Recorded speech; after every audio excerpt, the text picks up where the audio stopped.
এই মুহূর্তটা কিন্তু ভীষণই আনন্দ দেয়। প্রত্যেকে যারা যারা কাজ করো, পরিশ্রম করো এবং যখন ফলটা পাও তখন কতটা আনন্দ দেয়, যারা কাজ করো তারাই নিশ্চয়ই বোঝো। তো 7 দিন প্রচুর খাটনি, তারপরে যখন এই পেমেন্টটা হাতে পাই সত্যি কথা বলছি ভীষণ ভালো লাগে, সবার ভালো লাগে, আমারও ভীষণ ভালো লাগে। তাই তোমাদের সঙ্গে সেই মুহূর্তটাও শেয়ার করলাম, যাতে তোমাদেরও তোমরাও খুশি হও এটা দেখে, আর নিজের মন থেকে একটা চেষ্টা করো কি না আমাদের করতে হবে।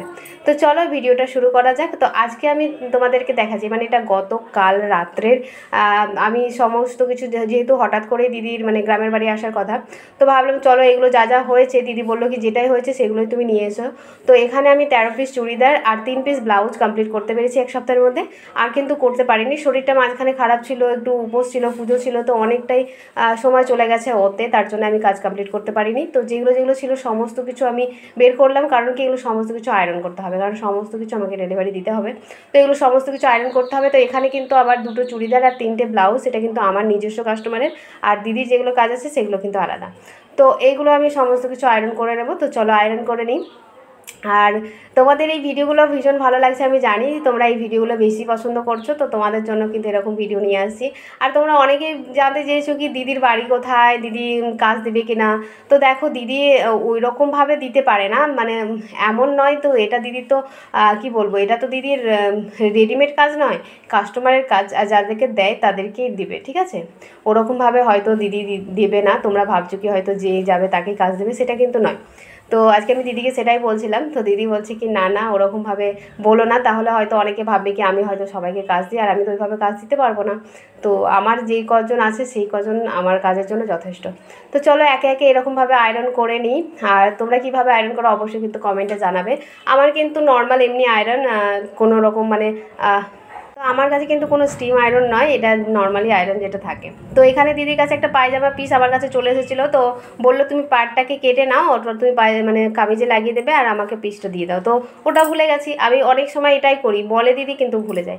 আর টুকটাক যেগুলো কাপড় বেঁচে যায়, মানে কামিজ করতে গিয়ে যেটা বেঁচে যায় সেটাও আমাকে দিতে হয় দিদিকে, কারণ যখন প্যান্ট তৈরি করে না, তো ওপরে না কোমরপট্টিতে অনেক সময় কম পড়ে ঘের বেশি করার জন্য, তখন সেগুলোতে ইউজ করে। তো এখানে দেখো সবার আলাদা আলাদা প্যাকেটে প্যাকিং করে নিচ্ছি, কারণ যার যেটা তাকে সেটা দিতে হবে, তো সুবিধা হয়। আমি একটা ব্যাগের মধ্যে ভরে মানে আলাদা আলাদা করে রাখি না, দিতে খুব সুবিধা হয়, তার জন্য সবার আলাদা আলাদা প্যাকেটে ভরে নিচ্ছি।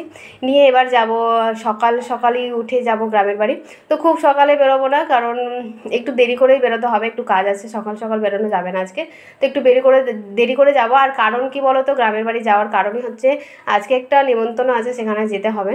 তো এখন হচ্ছে রাস্তায় চলে এসেছি দেখো, আর রাস্তার আবহাওয়াটা খুবই ভালো ছিল, আজকের আবহাওয়াটা ভীষণই ঠান্ডা ঠান্ডা ছিল, মেঘ মেঘ করছে, রাস্তাঘাট দেখে বুঝতে পারছো একটু মেঘলা মেঘলা আবহাওয়া ছিল, রোদ ছিল না, ভীষণ ভালো লাগছিলো, ঠান্ডা ঠান্ডা হাওয়া দিচ্ছিলো। আর এখন যেই ভয়েস দিচ্ছি এখনও গ্রামের বাড়িতেই আছি, কারণ আজকে অনেকটা কাজ নিয়ে এসেছি, গ্রামের বাড়িতে অনেক কিছু কাজ বাকি আছে সেগুলো করার জন্য থাকতে হয়েছে। আর রাস্তার মাঝখানে এক জায়গায় দাঁড়ালাম, প্রচণ্ড মানে অনেকটা রাস্তা, তো মাঝখানে না প্রচণ্ড পিঠে ব্যথা করতে শুরু করে, তো এক জায়গায় দাঁড়িয়ে পড়লাম। আর এখানে অবস্থা দেখো, প্রায় 2 থেকে 3 দিন এক নাগাড়ে বৃষ্টি হওয়াতে রাস্তার দুই পাশে কিন্তু প্রচুর জল জমে গেছে, একদম বন্যার পরিস্থিতির মতন অবস্থা। এভাবে যদি 7 দিন থেকে 8 দিন বৃষ্টি হয় না, তাহলে কিন্তু বন্যা চলে আসবে। অনেক জায়গায় শুনছি বন্যা এসেছে, কোথায় কোথায় বন্যা এসেছে অবশ্যই তোমরা কিন্তু কমেন্টে জানাবে। তো চলে এলাম দিদির কাছে, আর দিদিকে সমস্ত কিছু দেখো দেখিয়ে দিলাম, কি দিদি এই হচ্ছে সমস্ত কিছু দেখে নিল দিদি, যা যা ছিল সব বের করে নিল, আর যা যা ছিল সব তো বের করে নিল। আবার বললাম কি এখনও তো অনেকগুলো কাজ ভরা আছে, আমি করতে পারিনি। তো বললো কি না আরও কিছু নিয়ে যাও, সামনে শুক্রবার আসতে হবে না, তার পরের শুক্রবার আসবে, তার জন্য দেখো একটা একটা করে বলে বেশি নিয়ে যেতে হবে না, তারপরেও আরও বোধহয় 10 থেকে 12 পিস দিল, আমি জানি না কত পিস। তো বললো কি তুমি লাইলিনগুলো একটু দেখে দেখে বের করো। তো আমি লাইলিনগুলো ম্যাচ করে করে বের করে দিচ্ছিলাম, একটু হেল্প করে দিই, কারণ দিদির তো ছোটো বাচ্চা, তো তো সমস্ত কিছু ম্যানেজ করা সম্ভব হয় না, তো আমি একটু বের করে করে দিচ্ছিলাম। আর দিদির সমস্ত কিছু দেখো, এগুলো কত চুড়িদারের পিস পড়েছে দেখতে পাচ্ছ তো, মানে এখানেই তৈরি করে, মানে এখানেই পিসগুলো কিনে কিনে ওখানেই বানাতে দেয়, তো তাই প্রচুর পরিমাণে মানে প্রচুর প্রচুর কাজ হয় দিদির। তো মানে বলাই কি বলবো। তো পিসগুলো দেখো কতটা সুন্দর সুন্দর পিস আছে, আমি ওখান থেকে প্রচুর পিস নিই। এই সেম পিসটা আমার কাছে আছে, তোমাদেরকে দেখাবো কোনো একদিন। তো চলো এবার দেখো একটা কাস্টমার এসেছিলো, তো দিদি বলে তুমি একটু মাপটা নিয়ে নাও, তো মাপটা আমি নিয়ে নিলাম, দেখিয়ে দিলাম। তো কেমন লাগছে ভিডিওগুলো অবশ্যই কিন্তু তোমরা কমেন্টে জানাবে, তোমাদের কমেন্ট আমার কাছে ভীষণই মূল্যবান।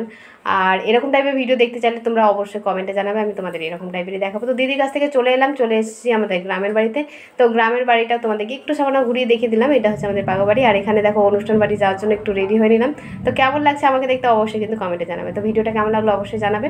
তো চলো আজকের মতন ভিডিওটা এইটুকু রাখছি, দেখা হচ্ছে কালকে নতুন ভিডিওর সাথে। আজকে এখনও গ্রামের বাড়িতেই আছি, তো তাই ভাবলাম কি চলো তোমাদের ছোট্ট ভিডিওটা আজকে শেয়ার করি। তো চলো আজকের মতন বন্ধুরা tata, love you so much.